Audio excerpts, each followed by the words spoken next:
In today's video, I'm going to take some time to talk about the one component of a very vast, very extensive journey toward a pretty minimalist lifestyle and how this is going to translate into ultimately our year-long, what we're calling our adult gap year, a sabbatical, whatever you want to call it. First of all, I'm going to give you a little bit of background. I like clothes. I would not consider myself a particularly fashionable person. Historically, the only thing that I was probably really into was shoes. And I'm embarrassed to tell you that at one point in my life, and I actually counted them back then, I actually had 65 pairs of shoes. But I think that a huge part of this video and the story that we're telling throughout these next couple of months is, first of all, life is a journey, but also I want to describe to you like the journey that we've been on to get to this place. I'm going to bring you back to kind of the precipice of the minimalist pathway that I've been on for the last, it's coming up on about 8 years now. And another video, I might give you the long version of this, but essentially what happened is I one day,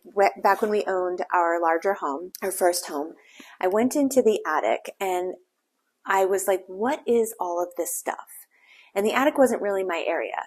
So I started opening up boxes that I didn't know what was in them. And it turns out there was 37 empty boxes. There was nothing in them. Plus, goodness knows how many other things that were in that attic that we hadn't used.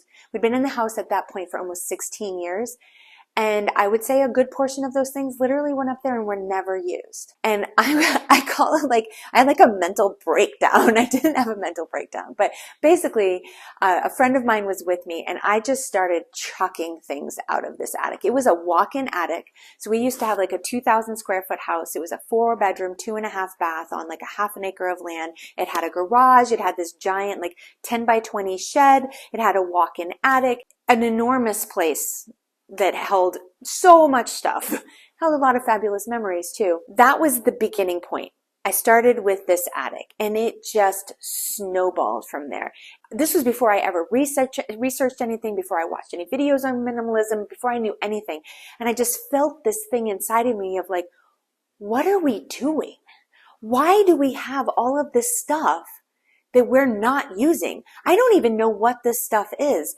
And I think if I were to take a step back, this probably comes from both of us from this poverty and scarcity mentality of how we grew up. And that might be a video for another day to be more elaborate about that. But we didn't have a lot of resources. If things were broken, you weren't going to get another one. One of our parents legitimately, has some hoarding tendencies. And there's a lot of psychology that runs around that. I think my husband more than myself was displaying that. Now, it was organized chaos in that everything was like beautiful. There was shelves built and everything was like organized and so on and so forth. But really there was just so much pointlessness to it. To take it through, I started with the attic and then the next thing that I went through was my clothing.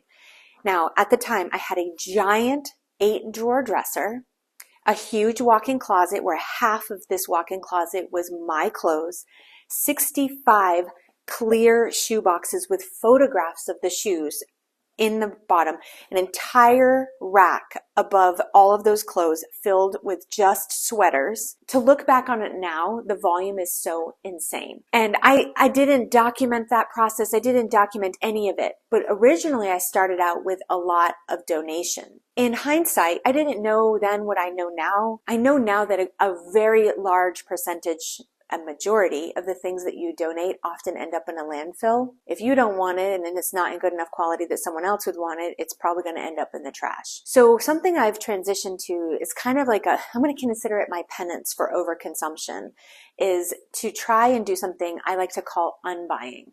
So to me, unbuying is when I either find a home for an object that someone legitimately wants and will use. I sell it, even if it's for very little money. And I have found that it's an interesting phenomenon that people tend to be more difficult if you're trying to give something away. So say on Facebook Marketplace or Craigslist or whatever, than if you sold it for a little bit of money. It's also interesting to me the things that other people want and value are not at all or necessarily the things that you value.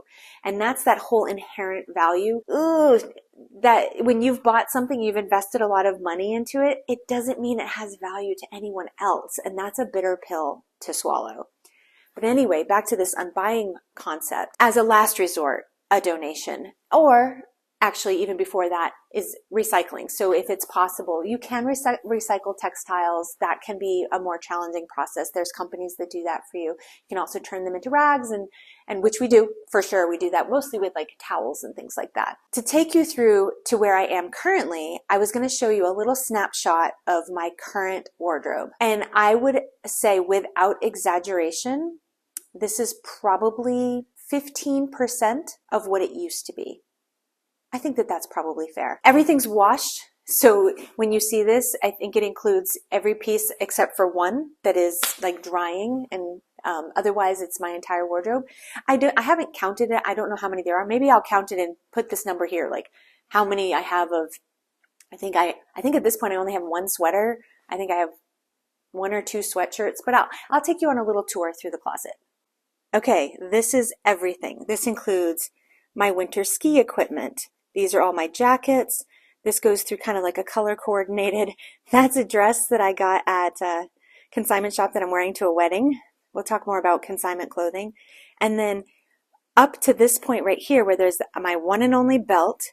This section right here is clothes that I'm going to keep until I go on my trip, but I am 100% not taking them with me. So on our adult gap year, everything from here over, not including the ski clothes and the leather jacket, is fair game to take with me. I probably won't take all of it. This is the only sweater I still own. One of my challenges as a redhead, I still have a lot of hats. I obviously can't keep all of those. I have a couple of bags, and those are like winter, like ski hats and scarves and stuff. And then as far as shoes, if you think about my 70 or 65 pairs of shoes, let's see, 1, 2, 3, 4, 5, 6, 7, 8, 9, 10, 11 pairs of shoes now, which is still to some people a lot. Compared to where I started, it's not much. My husband has a little bit more than me, but not a lot. There's his clothes. There's his jackets. There's his shoes. And we share this little cart for my underwear, his underwear, and our socks. So that was kind of a fun exercise that I had never actually counted how many pieces of clothing that I have. And I don't know if people count their socks and underwear and bras. I counted everything except for socks. And I thought I would share with you. So I have one sweater, one ski suit, 5 different various jackets in weight, 11 shirts, 6 dresses, 3 like one-piece rompers, 10 pairs of pants, 2 pairs of shorts, 3 bathing suits, 1 pair of pajamas, 11 pairs of shoes, 3 purses, 2 winter hats, 3 sun hats, 3 trucker hats, 1 scarf, 1 set of gloves, 1 set of mittens, 8 bras, 13 pairs of underwear. I have no idea how many socks because I share them with my husband. 1 belt, 1 like quarter zip or 3/4 zip sweatshirt, and then I have 8 things in like a pile of like, I need to get rid of them, but they're just sort of sitting there. It was really funny. I added all that up, and it was 100 things. Exactly. But it was kind of funny that it landed right at 100. And I would say the actual clothes part, yeah, I mean, the clothes are probably in the neighborhood of 40 or 50 of those items. So compared to where I started, that's a huge change. I'll be super curious where I end up when we go on our trip, like how many things either can I take with me, like what can I fit?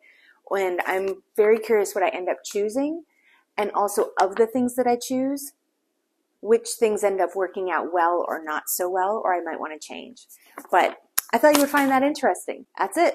100 things, including even my intimates. So as we get closer to our trip, I'm definitely going to take some time to show you like what am I going to bring and why. I'm sure there's going to be multiple edits of this. But the thing that I do want to show you is it all has to fit in this tiny little backpack. So my husband and I are each taking a 40-liter backpack. My husband's taking a very small carry-on backpack, which will house like our computers, iPad, etc. And then I have one little shoulder bag I'm bringing. And we have to fit everything into that for a year in all the climates, because we're going to be there in like the dead of winter during the Olympics, like cold, cold, cold. And we're going to be there all the way through to the hottest part of the summer. I realized that throughout the course of a year, some of the clothes we're going to wear are probably going to wear out. We'll replace them. We'll have made mistakes. We'll take you along for all the journeys and all the mistakes, and we'll see how it all goes. We'll also share with you the things we're like huge successes that we would highly recommend, or the stuff we're like, don't do it. But what I want to show you now is I'm just going to show you my backpack, and then I'm going to show you quickly the backpack my husband's going to take. So first I'm going to show you my backpack. It's the REI brand Trail 40. And let me tell you why I chose this, because for goodness sake, the amount of research that went into deciding this, I cannot even begin to tell you. So I do a lot of backpacking, and if you look back on some of my videos, I had a Deuter backpack. No, I'm sorry, I had a Deuter backpack when I started, when I did my first trip, which was crazy and heavy, but it's still a comfy backpack, but overkill. And then I switched to a Durston pack, which I loved, but which was not going to work at all for this travel trip. And I wanted to see, can I find a pack that can do both? Because in September, I have a week-long backpacking trip through the Smokies, and I want to take it on this trip. And that was a really tall order because there was a couple of features that were important to me. One, as a hiking backpack, it couldn't be just like a travel backpack, as I needed it to have the appropriate types of straps in the shoulders and hip belts and hip belt pockets, which this does. It has very padded hip belts. It has a hip belt pocket on each side, and like proper hiking with load lifters and everything. So this is the hiking component. But a lot of hiking backpacks are top loading, which are a huge pain in the butt when it comes to travel. So this one is an interesting feature. So it has the top pocket like this, which is like, for either situation, quick grab and go. So you can put toiletries in there for when you're traveling, but when you're backpacking, it could be food or access to that you need quickly, like a raincoat, etc. But the zippers on this that's what makes it so cool. So this zipper system can go all the way around, and it opens up like a clamshell, which is very similar to a lot of the traveling backpacks. This is an unusual feature for like a backpacking pack. It has stuff, if you use hydration packs, I personally don't, I use bottles, but you have access to that. It has this other cool feature with the zippers. You can open up just the side.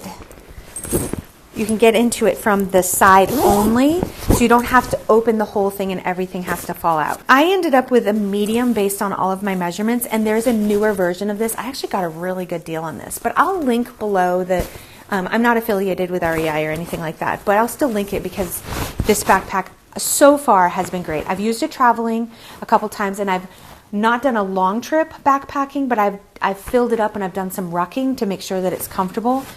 So far, so good. I will definitely let you know if it stands up to like a 6 or 7 day backpacking trip and how comfortable it is. And we're doing some other small travel trips. So I can give you an idea. This will for sure be tested well before our trip. If it doesn't work, REI has an amazing return policy for a year. I don't think any of us should take advantage of that unless you really need to, but it's good to know that I don't have to be stuck with it if it really isn't what I'm looking for. But I got it for such a good deal, I can't imagine that I would do that. So my husband decided on a different pack, and I actually looked at this one in the female version, but it just was not going to work for me for backpacking. This is the Osprey. For the males, it's called a Farpoint. For the females, I think it's called a Fairview. And they call it a 55 liter because this bag is 40 liter. And then it comes with this bag that is an additional 15 liters. So there's a couple of cool things about this. I might save this so Nathan can kind of talk you through because this isn't the bag that I use. But it has packable straps, which again, we want to be able to wear it as a backpack, but he liked that it could be packed away and zipped away in its own little pocket. The other pack, you can put it on the back and make it into like this giant turtle thing, or you can clip it onto the front and it hangs off of these clips right here, which was a really cool feature. Now you look like kind of a goober when you do that because you've got like a backpack on the back and a backpack on the front, but he is only going to need to do that like in transit. He's used this a bunch when traveling, and he really likes both of them so far. It's also the back straps are adjustable for your height. It has decent hip belts. It has these little like stretchy hip pockets. They're not like mine where you can't like fit a lot of stuff, but he seems to be really happy with it. We also bought this at REI, but you can buy this on the Osprey website. Same thing, like a ton of research for us went into trying to decide what was the right backpack for each of us. Certainly over the next many months and into our trip, we're gonna figure out for sure if we've chosen correctly. But then in another video, I'm gonna talk to you about why we chose backpacks instead of like rollerboards or even carry-on rollerboards versus checked bags, etc. But for today, I wanted to talk to you about the minimalist kind of journey into my smaller wardrobe and how I'm whittling that down to fit it into, whoops, that's probably loud over the microphone, fit it into this 40-liter backpack for a year-long trip.